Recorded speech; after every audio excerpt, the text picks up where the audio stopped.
Hello guys, আমার খাদ্যপ্রেমী বাঙালি চ্যানেলটাতে আপনাদের অনেক অনেক স্বাগতম। আজকে আপনাদের সাথে একটা চিকেনের অন্যরকম রেসিপি শেয়ার করব। এই শীতকালে আপনারা পালং পনির তো অনেকেই খান, তবে কখনো পালং শাক দিয়ে এই পালং চিকেন রেসিপিটা বাড়িতে ট্রাই করে দেখুন। আমার মা বানায়, আমার তো অসম্ভব সুন্দর লাগে। তো চলুন আমার মায়ের এই পালং চিকেন রেসিপিটা আপনাদের সাথে শেয়ার করি। প্রথমেই আমি এক আটি পালং শাক ভালো করে বেছে জলে ধুয়ে নিয়েছি। এবার আমি জলটা ঝরিয়ে নেব। এখানে নিয়ে নিয়েছি আদা কুচি, রসুন কুচি, পেঁয়াজ কুচি, টমেটো টুকরো, কাঁচা লঙ্কা চেরা, জিরের গুঁড়ো, ধনের গুঁড়ো, লাল লঙ্কার গুঁড়ো আর চিকেন নিয়ে নিয়েছি ভালো করে জলে ধুয়ে পরিষ্কার করে। আদা রসুনটাকে ভালো করে পেস্ট করে নিয়ে নিয়েছি। এই জল ঝরিয়ে রাখা পালং শাকটাকে এবার আমি সেদ্ধ করব। তার জন্য কড়াইতে সামান্য পরিমাণ জল দিয়ে দেব। এবার এর মধ্যে একে একে পালং শাকগুলোকে দিয়ে দেব। সব পালং শাকগুলো দিয়ে দেওয়া হয়ে গেলে এর মধ্যে আমি দিয়ে দেব 1 চামচ মতন লবণ। এবার একটু নাড়াচাড়া করে দেব শাকটা দিয়ে বেশ খানিকক্ষণ মতন আমি ঢাকা দিয়ে রেখে দেব।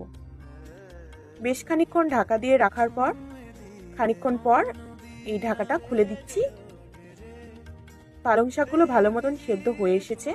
এবার এই পালং শাকগুলোকে আমি একটা ঝর্ণার সাহায্যে জল ঝরিয়ে একটা পাত্রে তুলে নেব। সব পালং শাকগুলোকে আমি ঝর্ণা দিয়ে জল ঝরিয়ে তুলে নিয়ে আগে থেকেই সেদ্ধ করে রাখা পালং শাকটাকে ভালো করে পেস্ট বানিয়ে নিয়ে নিয়েছি। এবার আমি প্রথমে কড়াইতে সরষের তেল দিয়ে দেব। তেলটা গরম হলে দিয়ে দেব 2টো তেজপাতা। এবার আমি কুচানো পেঁয়াজগুলো একে একে দিয়ে দেব। পেঁয়াজ কুচানোগুলোকে এবার ভালো করে হালকা হাতে নাড়াচাড়া করে খানিকক্ষণ ভাজা ভাজা করে নেব। পেঁয়াজটা ভাজা ভাজা হয়ে আসলে এবার ওই আগে থেকে ধুয়ে রাখা চিকেনগুলোকে এই পেঁয়াজের মধ্যে দিয়ে দেব। দিয়ে দেব পরিমাণ মতন লবণ ও হলুদ গুঁড়ো। এবার ভালো করে চিকেনটাকে এই পেঁয়াজের সাথে ভালোভাবে আমি ভাজা করে নেব। চিকেনটা ভালো মতন ভাজা ভাজা হয়ে এসেছে। এবার এর মধ্যে আমি দিয়ে দেব টুকরো করা টমেটোগুলো। টমেটোটাকে আমি ভালো করে নাড়াচাড়া করে ভাজা ভাজা করে নেব। টমেটোটা ভাজা ভাজা হয়ে আসলে এবার এর মধ্যে দিয়ে দেব আমি কাঁচা লঙ্কা চেরাগুলো। কাঁচা লঙ্কা ও টমেটোগুলোকে ভালো করে আমি ভেজে নেব চিকেনের সাথে। এবার দিয়ে দেবো আদা বাটা, রসুন বাটা, জিরের গুঁড়ো, লাল লঙ্কার গুঁড়ো, ধনের গুঁড়ো। এবার এই মশলাটাকে হালকা জল দিয়ে এবার আমি কষাবো। খানিকক্ষণের জন্য চিকেনটাকে আমি একটু ঢেকে রাখবো। বেশ খানিকক্ষণ ঢেকে রাখার পর এবার ঢাকাটা খুলে আমি চিকেনটাকে নাড়াচাড়া করে ভালো করে কষিয়ে নেব। বেশ খানিকক্ষণ কষানোর পর এবারে আমি এই চিকেনের মধ্যে দিয়ে দেব মিট মশলা। এবার আবারও নাড়াচাড়া করে ভালো করে চিকেনটাকে কষা করে নেব।